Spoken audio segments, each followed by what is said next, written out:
नमस्कार, मैं शिवानी रतूड़ी लाइव में आपका स्वागत करती हूँ। बिहार की राजधानी पटना स्थित Patna medical college and hospital में दलित नाबालिग बच्ची की मौत के बाद सूबे की राजनीति एक बार फिर से गर्म हो गई है।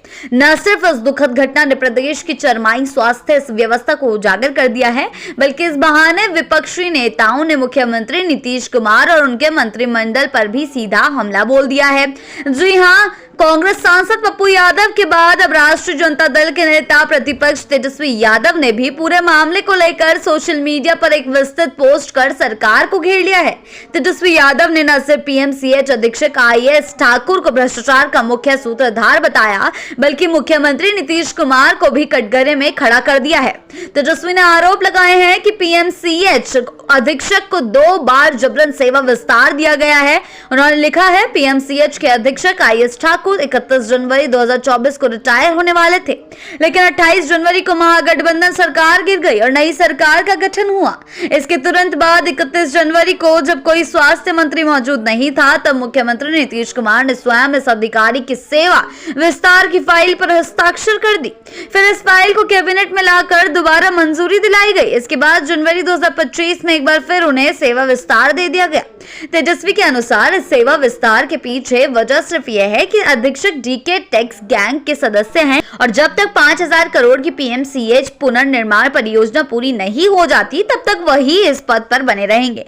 उनका आरोप है कि इस डीके टैक्स लॉबी की पकड़ इतनी मजबूत है कि मुख्यमंत्री तक इनका कुछ नहीं बिगाड़ सकते। तेजस्वी यादव ने अपने पोस्ट में लिखा, पीएमसीएच का अधीक्षक कोई इंजीनियर नहीं है जो निर्माण कार्य देखेगा। वह तो एक रिटायर्ड डॉक्टर है, लेकिन उनकी खासियत है गोपनीय मामलों के संचालन में दक्षता। जी हाँ, डीके टैक्स गैंग और भूंजा पार्टी ने बिहार की सरकारी मशीनरी को कब्जे में ले लिया है। मुख्यमंत्री नीतीश कुमार सिर्फ नाम मात्र के मुखिया हैं, असली संचालन इन गुटों के जरिए हो रहा है। तेजस्वी ने पीएमसीएच में व्याप्त अव्यवस्थाओं की भयावह तस्वीर पेश करते हुए लिखा, यहाँ मरीजों को ना तो समय पर बेड मिलते हैं, ना डॉक्टर उपलब्ध होते हैं, दवाएं काउंटर पर नहीं मिलती, टेस्ट अस्पताल में नहीं होते, मरीजों को बाहर के प्राइवेट लैब या डॉक्टरों के निजी क्लिनिक भेजा जाता है। यह सब एक संगठित रैकेट के तहत होता है। अस्पताल के अधीक्षक के अधिकतर परिजन भी इसी संस्थान में पदस्थ हैं और हर जगह भ्रष्टाचार की जड़ें गहरी है। तेजस्वी यादव ने स्वास्थ्य मंत्री मंगल पांडे पर भी निशाना साधा और कहा, मंगल पांडे अब स्वास्थ्य मंत्री कम और पश्चिम बंगाल बीजेपी के प्रभारी ज्यादा नजर आते हैं।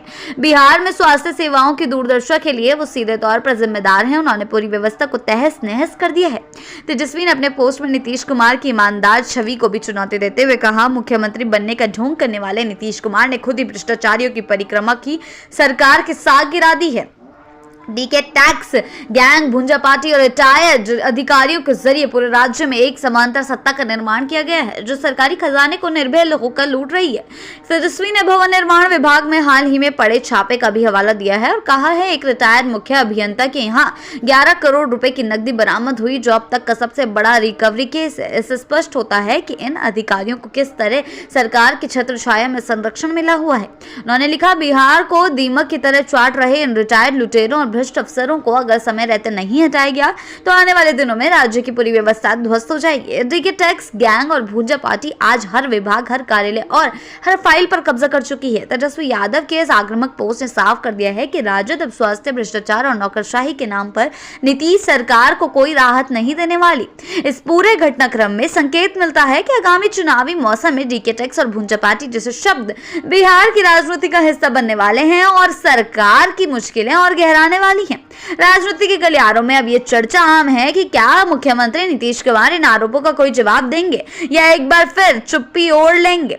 वहीं जनता ये जानने को बेताब है कि क्या बिहार की चिकित्सा व्यवस्था किसी सुधार की ओर बढ़ेगी या इसी तरह डीके टैक्स के कब्जे में सिसकती रहेगी। ऐसी ही अपडेट्स के लिए जुड़े रहे हैं लाइव के साथ ही चैनल को सब्सक्राइब करना ना भूलें और हमारी फेसबुक और वेबसाइट के साथ भी जरूर जुड़ें।